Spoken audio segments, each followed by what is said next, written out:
Assalamualaikum warahmatullahi wabarakatuh. Perkenalkan, nama saya Muhammad Abdul Fattah. Saya dari jurusan Ilmu Keolahragaan angkatan 2020, nomor induk mahasiswa 2006540. Dalam kesempatan ini, saya akan menjelaskan tentang artikel saya yang menjelaskan tentang struktur serta fungsi dari sistem rangka dan otot pada anatomi manusia.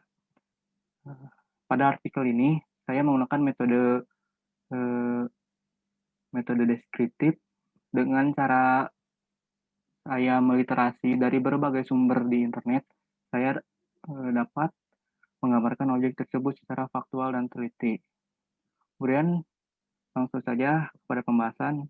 Yang pertama eh, ada sistem rangka. Nah, sistem rangka adalah sistem organ penopang struktural bagi tubuh manusia. Jadi sistem rangka itu sistem atau organ, sistem organ yang bertugas untuk membentuk tubuh. Contohnya bentuk tangan, tangan di, di dalam tangan itu terdapat sebuah tulang, radius dan ulna yang merupakan sistem rangka. Jadi fungsi lainnya yaitu sebagai alat gerak, pelindung, penopang, kemudian memproduksi sel darah dari susun tulang belakang dan menyimpan mineral dan nutrisi tulang. Nah, kemudian ada struktur rangka manusia. Yang pertama rangka aksial. Nah, rangka aksial itu rangka di bagian atas tubuh manusia yang terdiri dari bagian kepala, bagian tengkoraknya, bagian leher, bagian dada, dan tulang belakang. Tulang belakang yang menjulang ke belakang dari sini sampai ke tulang ekor. Kemudian langsung saja ke tulang tengkorak. Nah, tulang tengkorak terdiri atas 22 yang menjadi dua bagian, yaitu tulang kranial yang terdiri atas 8 tulang di tengkorak. Nah, 8 tulang di tengkorak itu untuk menunjukkan bagian-bagian dari otak bagian atas.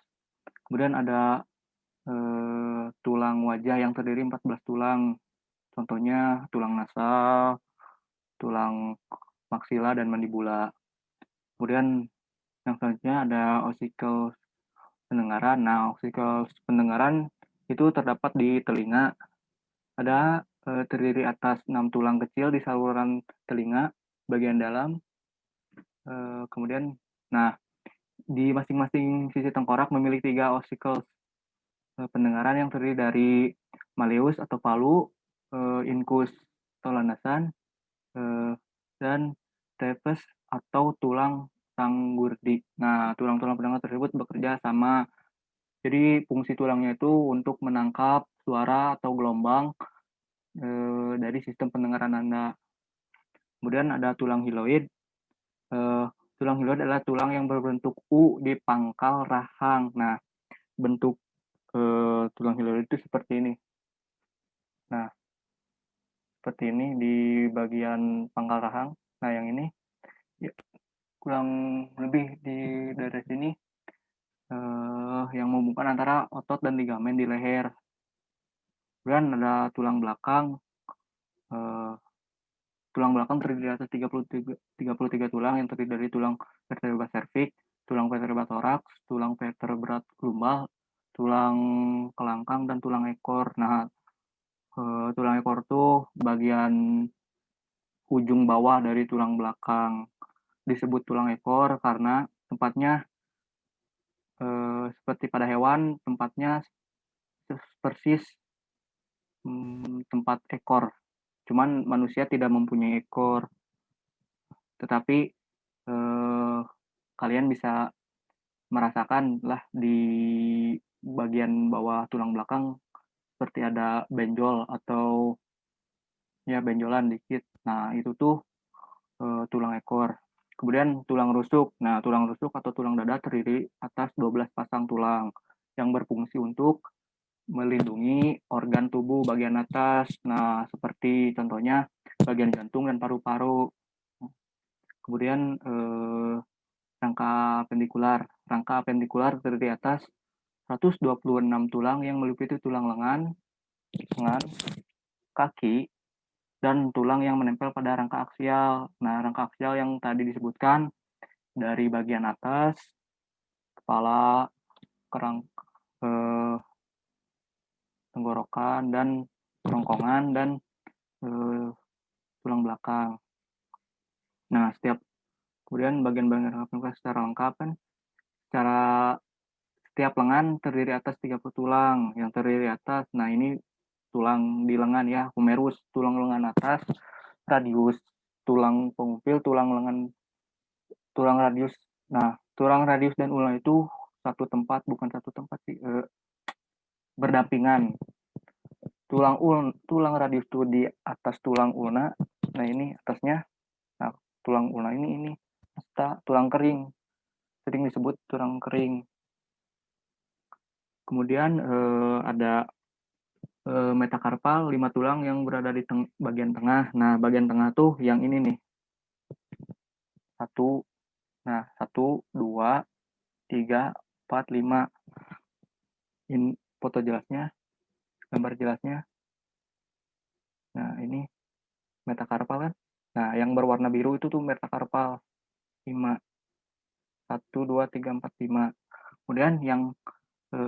Kemudian karpal, tulang bagian tengah. Nah, karpalnya itu yang ini, yang berwarna hijau di bawah tulang metakarpal. Kemudian yang falangis tuh yang ujung jarinya tuh, yang berwarna coklat. Kemudian, nah, yang kaki ini. Kemudian pada kaki femur ada 30 tulang, yaitu femur, tulang besar di kaki bagian atas ya. Kemudian ada tulang tibia, tulang kering pada kaki yang paling depan yang kalau kita pegang seperti ada ujung seperti ujung meja jika kita pegang. Tulang betis, tempurung lutut, patella yang berbentuk seperti tempurung kura-kura. Kemudian tarsal. Nah, ini tarsal tuh seperti tadi pada tulang-tulang di lengan ya. 7 tulang di pergelangan kaki. Nah, ini tarsal seperti ini. Dari sini sampai ke sini. Kurang lebih ada 7. Nah, kalau bagian ini ada 2 bagian di bagian tersebut. Namun tadi pada gambar terlihat satu bagian. Terus ada metakarpus, tulang di area tengah kaki. Metakarpal sama seperti pada lengan. Ini 1, 2, 3, 4, 5. Kemudian falanges, tulang yang berbentuk jari kaki. Nah, yang berbentuk jari kaki di ujung tadi kayak seperti lengan juga memiliki 14. Nah, ujungnya terlihat. Nah, terdiri 14 bentuk jari kaki. Kemudian ada tulang panggul terdiri atas 3 tulang utama, yaitu tulang panggul besar, panggul pinggang, tulang pangkal paha, kemudian tulang pubis yang dekat dengan alat kelamin. Nah, kemudian setelah membahas tentang sistem rangka, saya langsung membahas tentang sistem otot. Nah, sistem otot adalah merupakan suatu jaringan yang berada di dalam tubuh manusia yang merupakan alat gerak aktif yang dapat menggerakkan tulang sehingga dapat menyebabkan suatu organisme atau individu dapat bergerak. Nah, sistem otot atau otot tersebut itu menempel pada tulang-tulang untuk membantu gerak tulang menjadi alat gerak aktif. Kemudian fungsi otot yang pertama melakukan gerak tubuh, menjaga keseimbangan tubuh, mengatur postur, membantu proses melahirkan, menggerakkan sistem pencernaan dan pembuangan, kemudian membantu sistem pernapasan, dan membantu sistem penglihatan. Nah, kemudian ada macam-macam ototnya. Yang pertama otot jantung, otot polos, dan otot rangka atau otot lurik. Otot rangka atau otot lurik. Otot jantung ini membangun organ jantung. Jadi otot jantung tuh membantu kinerja dari jantung untuk memompa darah keluar dari jantung dan beredar ke seluruh tubuh. Uh, Otot jantung, uh, cara kerja dari otot jantung itu adalah bekerja dengan sendirinya atau otonom atau tanpa perlu bantuan dari kita sendiri, karena secara tidak sadar otot jantung terus berkontraksi dengan adanya kehidupan di dalamnya atau selama kita hidup. Kemudian ada otot polos. Oh ya, maaf, ini nah ada gambar seperti otot jantung, bentuknya seperti ini. Bentuknya seperti ada kurang lebih seperti otot lurik, namun di tengahnya terdapat inti sel yang berwarna hitam. Nah, itu otot jantung. Nah, kemudian otot polos. Otot polos bekerja dengan sendirinya tanpa perlu bantuan Anda, seperti otot jantung. Otot ini bekerja atas perintah otak dan kebutuhan tubuh. Otot polos tersebar di seluruh tubuh, misalnya. Nah, saluran pencernaan seperti ini, pencernaan dan pembuangan. Otot polos lah yang bekerja untuk membantu perjalanan makanan dari perjalanan, sedangkan otot polos yang terdapat di kandung kemih bekerja menahan atau melepas urin. Jadi setiap orang yang ingin buang air kecil, namun mungkin tempatnya agak sedikit jauh. Nah, untuk menahan urin tersebut keluar, nah otot polos yang terdapat di area itu yang membantunya. Nah, di dalam sistem otot rangka adalah otot yang paling bisa. Nah, kemudian langsung ke otot rangka. Otot rangka tuh kebalikan dari otot polos dan otot jantung. Otot rangka tuh bekerja dengan kesadaran kita sendiri berdasarkan keinginan dan tujuan Anda atau kita secara sadar bersama tulang dan tendon untuk menggerakkan atau melakukan suatu gerakan. Nah, kemudian langsung ke struktur otot. Di struktur otot ada tendon, merupakan jaringan ikat fibrosa atau tidak elastis yang tebal dan warna putih yang menghubungkan antara otot rangka dengan tulang. Nah, jadi penghubung antara otot rangka dan tulang itu ada tendon yang berwarna putih. Kalau sering disebut sih seperti urat, bentuknya kurang lebih seperti urat.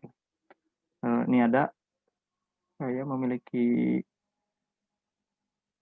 bisa dilihat, nah ini tendon putih itu yang melekat untuk menghubungkan tulang dengan otot.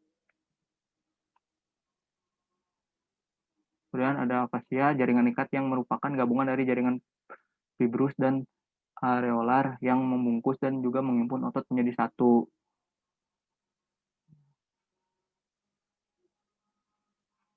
Ya.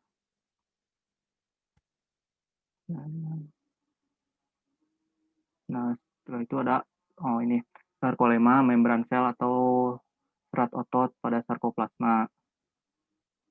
Kemudian ada myofibril, serat-serat yang terdapat di dalam otot. Kemudian ada myofilamen. Nah, myofilamen itu benang-benang atau filamen yang halus yang berasal dari myofibril dan terbagi atas dua macam, yaitu myofilamen homogen yang terdapat pada otot polos dan myofilamen heterogen yang terdapat pada otot jantung atau otot lurik. Nah, kemudian ada sarkoplasma. Sarkoplasma itu seperti cairan yang terdapat pada sel otot yang berfungsi untuk tempat di mana myofibril dan juga myofilamen berada. Dan ada retikulum sarkoplasma. Nah, kan yang tadi itu kan sarkoplasma saja, kemudian yang ini retikulum sarkoplasma. Nah, merupakan bagian yang padat dari fascia dan menempatkan tendon-tendon yang berjalan dengan melalui pergelangan dan mata kaki lalu masuk ke dalam tangan dan juga kaki. Dan jaring kandung serta tubulus yang pada jaringan otot. Tubulus itu yang sejajar dengan miofibril, yang pada garis Z dan zona H bergabung dan membentuk kantung lateral sac yang terletak dekat dengan sistem tubulus transversal atau tubulus T, tempat penyimpanan ion Ca2+. Tubulus T akan mencapai saluran untuk berpindahnya cairan yang mengandung ion. Tubulus T juga retikulum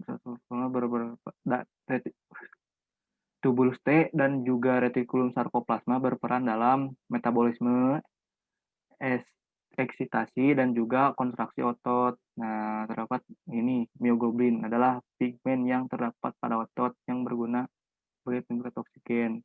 Motor and flash adalah suatu tempat impresi ujung dan otot. Nah, eh, pembahasan dalam artikel saya cukup sekian sampai di situ. Eh, Mohon maaf bila terdapat kesalahan mohon dikoreksi, dan bila terdapat kekurangan mohon untuk ditambahkan. Sekian dari penjelasan artikel saya. Wassalamualaikum warahmatullahi